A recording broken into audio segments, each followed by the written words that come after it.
Okay, 7 o'clock, I'm going to call to order the March 16th Board of Education regular meeting for the Blair Community School District.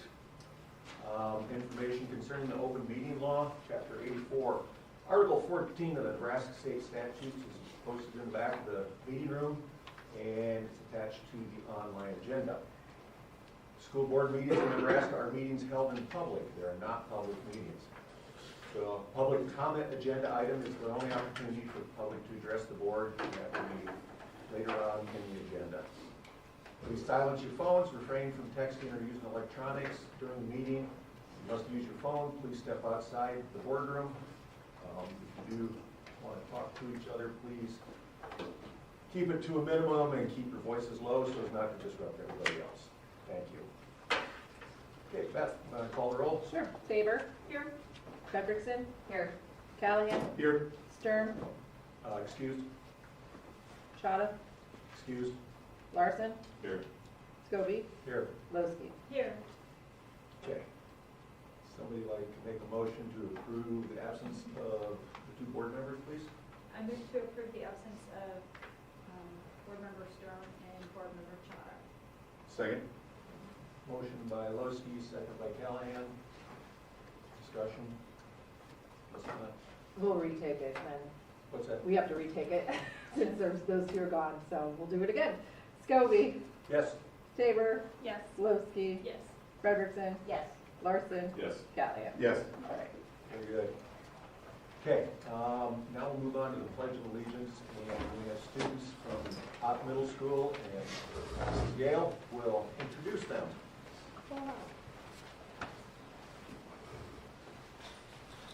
We're adding a little national anthem to this. So I have here 5 members of our 8th grade choir, and our 8th grade choir was selected by the Nebraska Music Educators Association to perform at what they call the Capitol Series. So tomorrow at noon, they will be singing at the state capitol in the Rotunda. So they're very close. So these fine folks actually sang the national anthem at the beginning of our Thanksgiving pep assembly with our staff versus student volleyball game, and they did an exceptional job in front of those 450 students. So I thought, what a great way for you guys to see just a little snippet of what they will be performing. They're going to sing the national anthem for us again, and then after the national anthem, we'll do the pledge.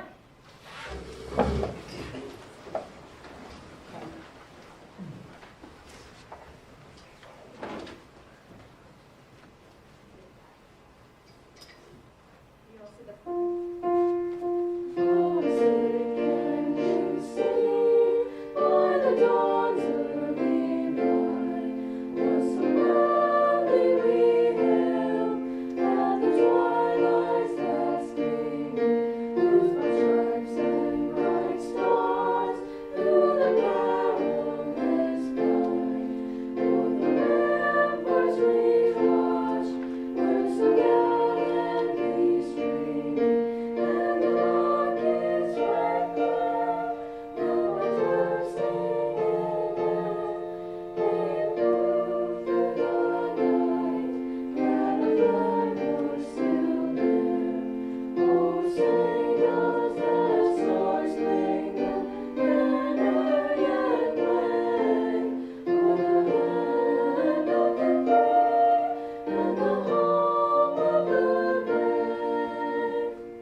emergency additions to the agenda. Are there any wants to add? None. Anything to remove from the consent agenda? None. Very good. I move to approve the consent agenda as presented this evening. Second. Motion by Lozey, second by Tabor. Lozey, Yes. Callahan, Yes. Tabor, Yes. Larson, Yes. Scobie, Yes. Frederick. Yes. All right.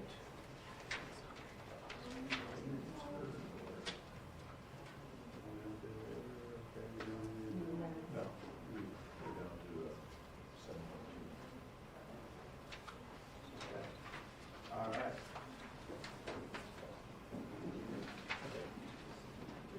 Next item on the agenda is a presentation from Cordica, did I say that right? You did. Communications. And Annette Iman was someone that I've worked with in the past, and as we were talking about strategic planning, it was brought to my attention that as our district is still going through just kind of getting ourselves in order and that type of thing, that maybe we should look at the possibility of a communication audit prior to doing a strategic plan. So Annette's going to kind of give us a talk through what that's going to look like and just what that might be for our district. Great, thank you. It's happy to be here, so thank you for having me. I thought what I'd do a little bit is just talk a little bit about a strategic plan and communication audit, like what's the difference, the pros and cons of each of those, and then maybe go a little bit more in depth to the communication audit because people are generally a little less familiar with that. A little bit about my background, just so you know, I'm with Cordica Communications, but I spent 30 plus years as the communications director in the Papillion La Vista Community Schools. So my whole background and all of my professional experience has been in school communications. And I joined Cordica Communications about 2 years ago, and we support communication efforts in school districts. And we do a lot of strategic planning for school districts. We do a lot of communication audits.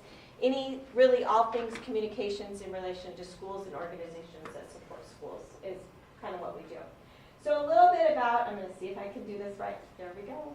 A little bit about a strategic plan. When is an ideal time to do a strategic plan? Stable leadership is a big one. When you think about a strategic plan in general terms, a strategic plan is really an opportunity for the board and superintendent to gain community feedback on what's the vision and the next steps for the school district. What's the overall vision that we want to accomplish as a school district? So it's the board and the superintendent both need to be ready to establish 3 to 5 year priorities, because that's what happens at the end of the strategic planning process. You have goals that will lead you to the next 3 to 5 years, so to speak. It's also a prime time is when the district really wants to just align everything in the district. A lot of times I do work with school districts on strategic plans when they feel like they're doing a lot of things and they don't have that overarching umbrella. And that's really what your strategic plan does, is it helps gives you that overarching umbrella and that focus.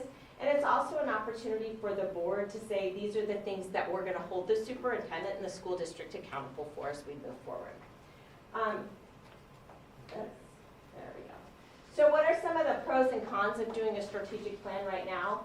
It absolutely will set a clear long-term vision for your school district. I mean, that's the goal. That's what a strategic plan is, right?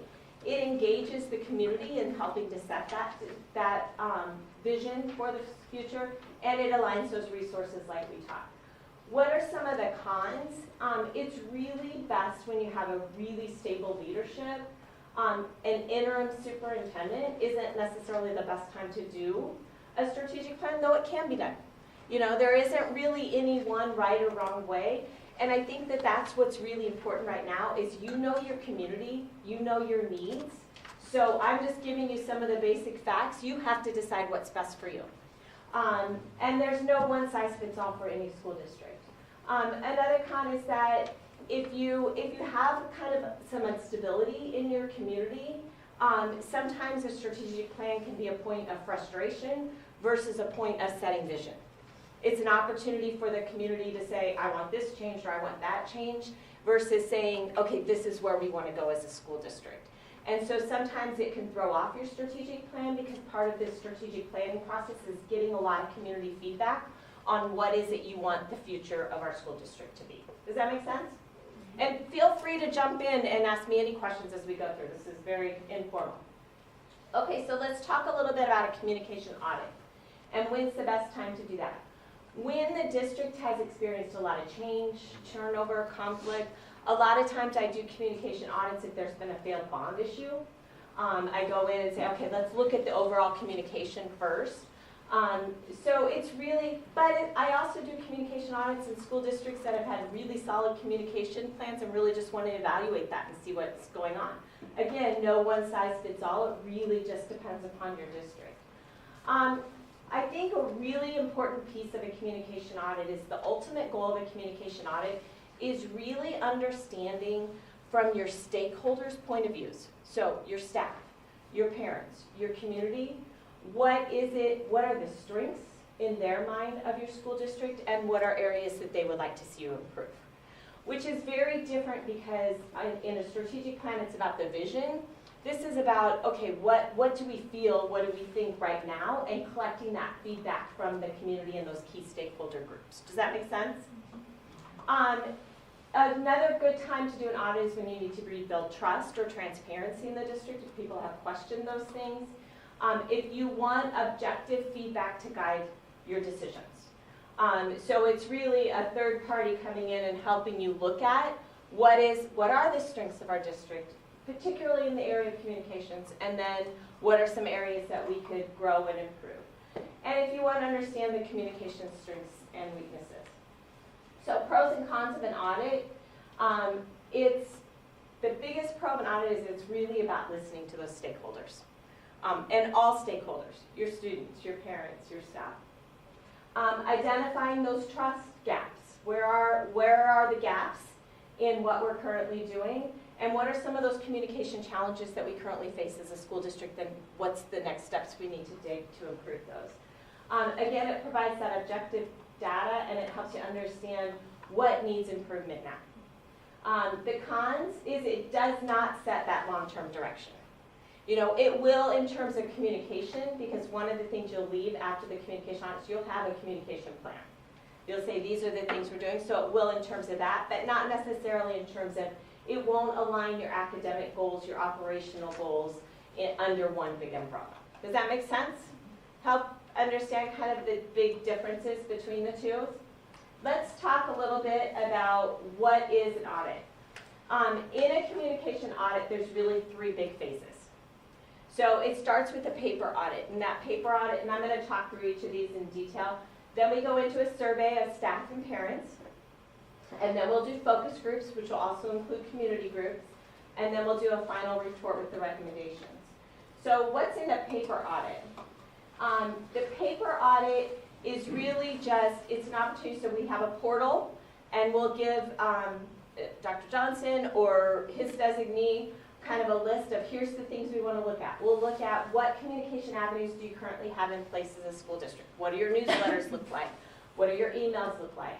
What are your policies? Just anything related to communication we'll pull into one place and just do a deep dive and an analysis of that. And then from that, we'll determine what are the survey, what do we want to look at? Because I'll look at all those pieces and say, okay, here's some gaps, here's some things we want to analyze and look a little bit further in, based on what we saw in the paper audit, and also based on feedback from all of you, as well as Dr. Johnson as well. So then we'll survey. And we'll survey both staff and parents. There'll be two separate surveys. There may be some questions that are similar that are on both, but it's really different things that we're looking at. What internal communication looks like is going to be different than what your external communication looks like. So what are some of the things we'll look at? And again, I think it's really important that this will be tailored to meet your needs. If there are certain things you want me to look at, we'll look at those things. But generally speaking, we're going to look at perceptions of the district. What do both parents and staff feel and think about the district? The quality of education that's happening in your district. We'll look at your current brand. What do people say about you? What is your brand? Have you defined your brand, or are you letting the community define it for you? Is everybody defining it the same way? What is your overall brand as a school district? How do people get information about your district, and how do they want to get information? Because sometimes those are two very different things. A lot of times your people that don't have, and in most school districts anywhere from 60 to 70% of the people that live in your school district don't have children in your school district. And so a lot of times they still want direct mail. So we'll look at how do people get information, how do they want to get information. What information do they currently receive, and what information do they feel like I don't have nearly the information I need about this particular area? So we'll look at those and where are those gaps. We'll look at trust, overall trust in the school district. Who do they trust? Who do they want information from? Climate and culture is a big piece that we look at with staff, if that's something you want us to dig into. You know, how do staff feel about the school district and living and working in the school district? And then any other specialized areas. And by that I mean if you've done a new curriculum adoption, we can ask about that. If you're implementing something new, we can ask about that. So it's really overall anything that you as a board or the administration feel is important that needs to be included, we can incorporate those things into the survey as well. Okay, then after that we'll take all that information. I always say a survey gives you really good quantitative number. This percentage of people feel this way about this particular topic, right? But what it doesn't do, it gives you the opportunity to dig into why. Why does this percentage feel this way about this? So then we end the audit process with focus group discussions to really try to get at that why. And I was thinking, and this is flexible, but around 5 focus groups, I like group focus groups. So if we have parents, we keep parents together. If we have staff, we keep staff together. I like a classified staff focus group and a certified class focus group. Because people just tend to be more comfortable sharing their honest opinions and views when they're with like groups versus very diverse groups. So probably a parent group, a classified staff, a certified staff. Maybe you break your certified staff into elementary and secondary. It really depends upon what you need out of that audit, and we'll decide, and then we'll define who those focus groups are.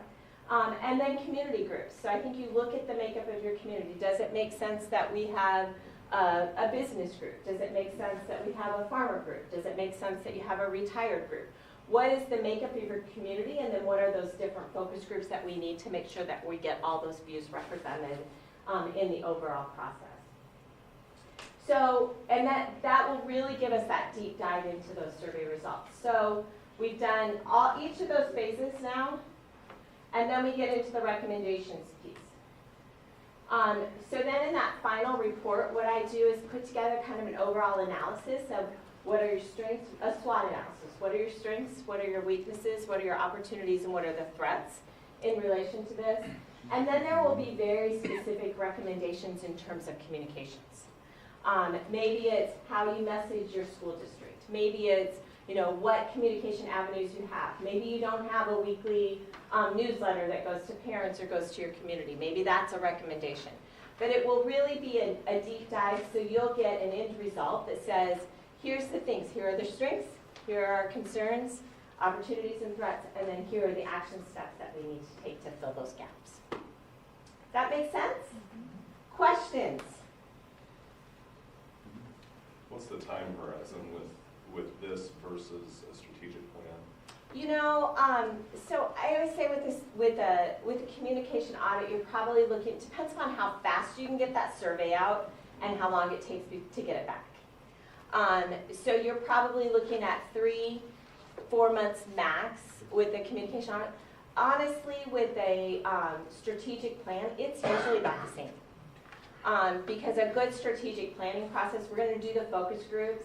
We probably won't do the intent up front with the survey unless you have a survey that's already going out. A lot of school districts do, and we'll throw on a mission and beliefs question, something like that that's very futuristic.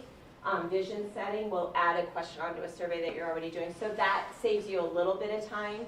But by the time you do the focus groups, the other thing I really like to do with the strategic planning process is have touch points. So we'll do focus groups, and then we'll have a touch point with either the board or the administration or both and say, okay, here's what we're seeing so far.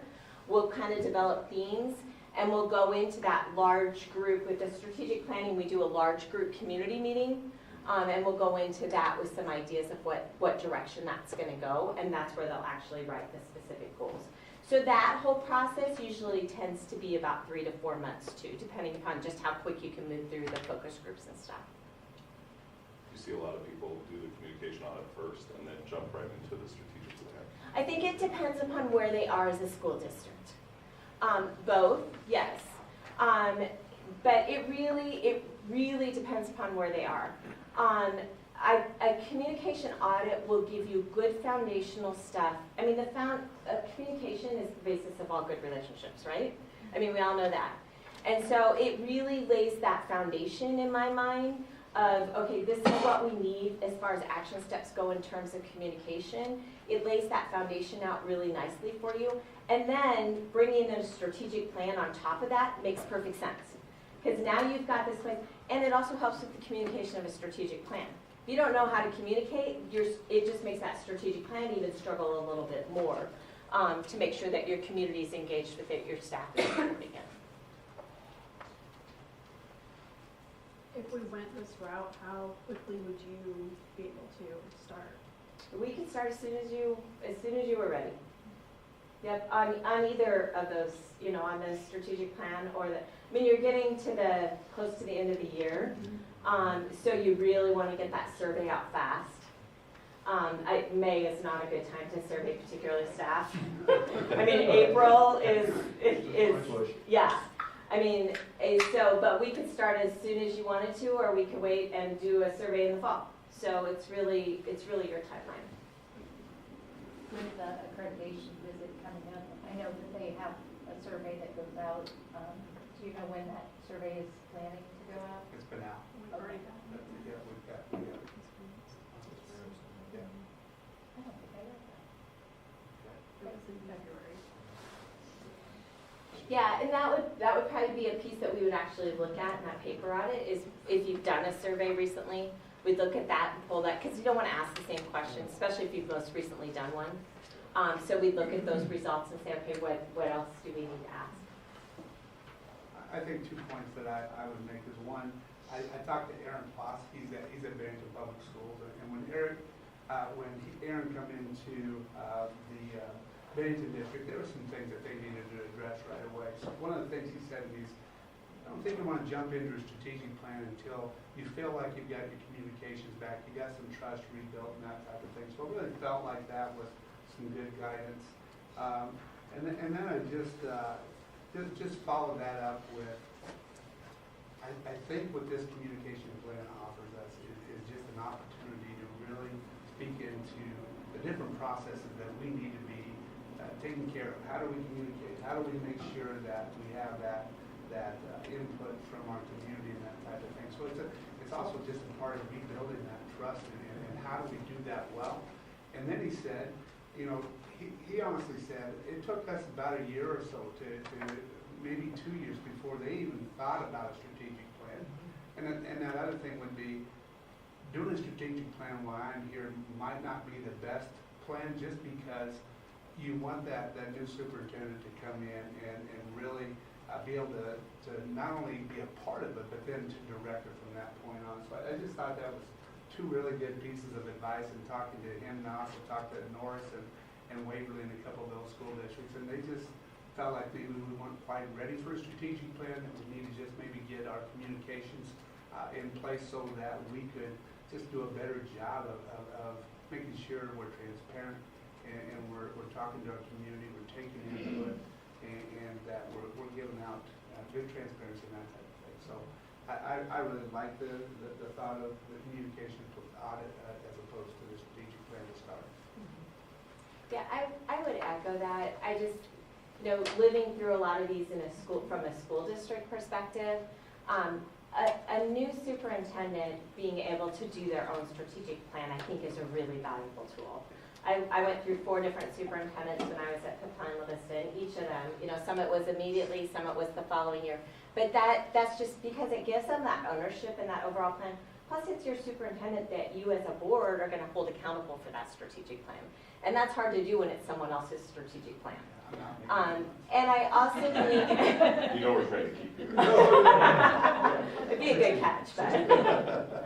I also think the communication audit will give a new superintendent a really good foundation Like, here's our community, not that they couldn't change it or tweak it or do, but it's gonna be a really research-based plan. That's gonna be implemented and they're gonna be able to see, and they'll be able to evaluate it, and it really just gets them off on that right foot. We're done. What, districts our size, what have you found has been the most helpful piece of your audit? It's varied greatly. I mean, it really has, and it all depends upon the district, what's happening in the district at that particular time. You know, sometimes, some of the districts, it's really been an internal thing. You know, really looking at, like, the needs were really not necessarily with the external, but they were with their own staff. And how do we start to build that trust amongst our own staff, and how can we strengthen communication with staff? So I've seen that. I've seen the community, you know, a lot of times there's a disconnect. A lot of times with school districts, there's not always communications people. So there's not that intention with communication about, okay, this group of people needs this amount of information and this is how we're gonna get them. That intentional communications is missing. So really just putting an intentional structure in place that says, okay, this is how we're gonna reach our non-parents, this is how we're gonna reach our parents, this is how we're gonna reach our staff, and these are the messages that they need to get. No, I would say that's probably the most common thing that we see. I've done some large districts too, and a lot of times it's just, they've got a great communication plan, but this needed to be tweaked. They've always done it this way, and now they just need to tweak a few things. So it really just depends upon the district, and I think that that's the really important thing about this process. Whether it's strategic planning or communication audit, it needs to be yours. You know, because there isn't, I couldn't come in here with a survey that says, this is the survey you should do. It needs to be built from the ground up, based on the paper trail, based on feedback from all of you, so it's really tailored to meet the needs that you all see and know. You know your community way better than I do. So what do you see as the needs, and then we'll design the process around that. Before we go any further, I'm going to ask for a motion on this proposal, and then we can get back into discussion if there wants to be any others. So, excuse me, if somebody wants to make a motion about getting into an agreement with Cortica, the project cost is listed in the proposal. $9,850, so if somebody would like to make a motion on that, see where we go. I move that we conduct a communication audit for Blair Community Schools for $9,850. Second. Okay, we got a motion by Larson and a second by Tabor. Any further discussion? More questions? I'm just curious what other board members think about timing. Are you guys thinking we jump on this, or we'll wait till fall? I will say fall is super busy for parents and for staff, so I don't think that there's a really great time to choose whether we do it now or do it in the fall. Later in the fall might be better, but August, September is hairy. I agree. So I would say either do it in the next few weeks or wait until October. I feel like we've had trust and communication issues, and it makes sense to go forward with that as quickly as possible, you know, to try to allay some of that and find some solutions. Which I think we're doing well right now, and Dr. Thompson, thank you for already working on that, but the more that we can support what you're doing, I think the better. When are the surveys going out for accreditation? Because there's nothing I need more than having. They're already out. They're out. Ones We that got are it out. going out. Okay. That was my only concern about doing it right now, because I think it should be something that we jump right on. I just am a little concerned with the return of the surveys, knowing that they just did one a month ago. But hopefully it's something that is important enough to families that they will do another one. Do you have a, Although you didn't survey, the accreditation doesn't survey community members at all, so this would be a much bigger outreach So that opportunity. survey just goes to teachers for the accreditation, or? The accreditation is teachers and students and parents, staff and parents. is there a threshold level you'd like to see send out? This many surveys, we got 20% back, that's not very good. Yeah, I will tell you, generally speaking, from the staff, we really want like an 80% or above return. And we've got some strategies, you probably did it with your accreditation, that we send them out at staff meetings, give people time to do it, make sure your classified staff have the right time to do it. If classified staff don't have access to computers, then we make sure they have a paper copy of it, like some very intentional things with staff. With a parent group, I think you really want, how many total parents do you have, do you know? You're looking at me like I've been rich. We have 2,000 What's your- some. We have kids. 2,200, so Yeah, I mean, generally speaking, with a survey, you want to get at that 300 or 400 number. Now, what happens is that with this kind of a survey, we really want a good sample from each building, each school. So we'll do some very intentional things. We'll do a lot of reminders. Do you have a text messaging system? That works really well with parents sending the link right in the text message and sending it out. With the community piece, if we wanted to add some community, we could put something out there online. I wouldn't worry about the community number as well, just because online surveys for your broader community don't give you a good representative sample.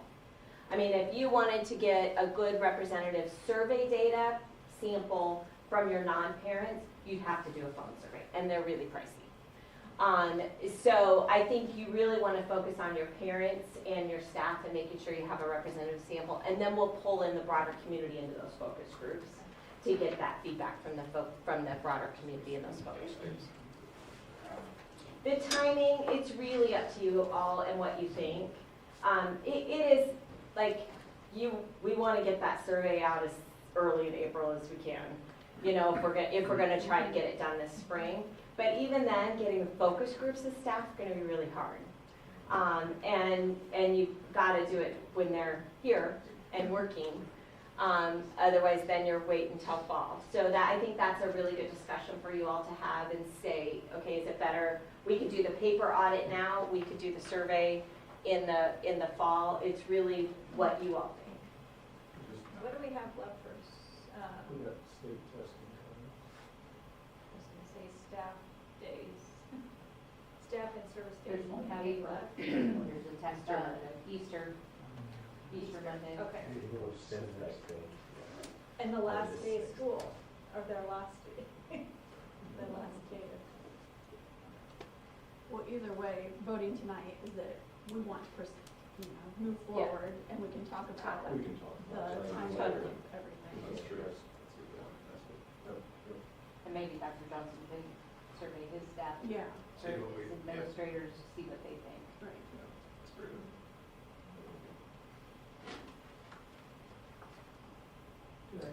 I do think, though, I think you had a really good point. I think if you wait till fall, you probably want to get through August, September, at maybe the end of September, early October is when you do that survey. So that your new staff actually has a feel. So they have a feel, exactly. And your parents are acclimated to whatever building their children are in, because they might have transitioned, like just all those things I think are important.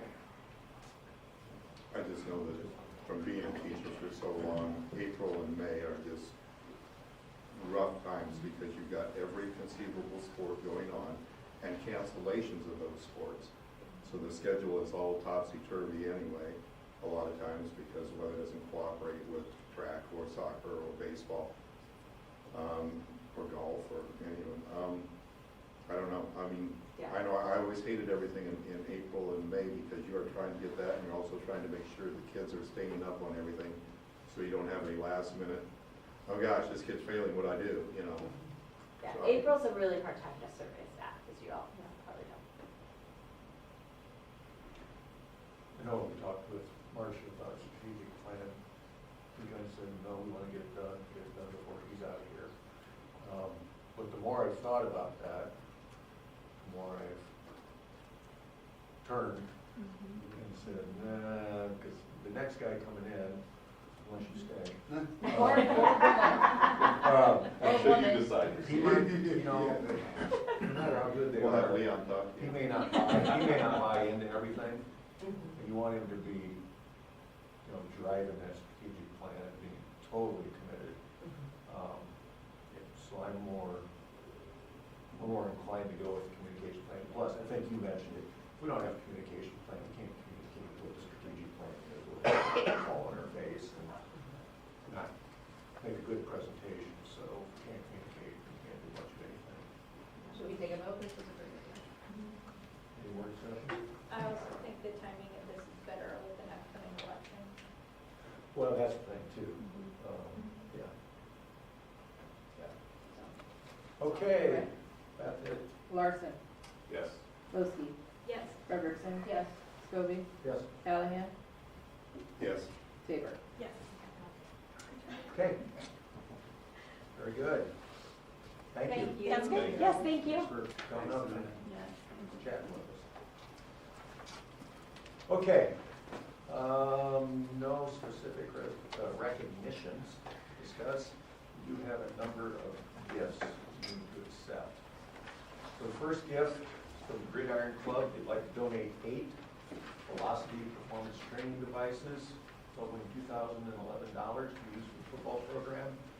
They would also like to donate $1,960 to the football program to purchase chocolate milk from Rexness Nutrition.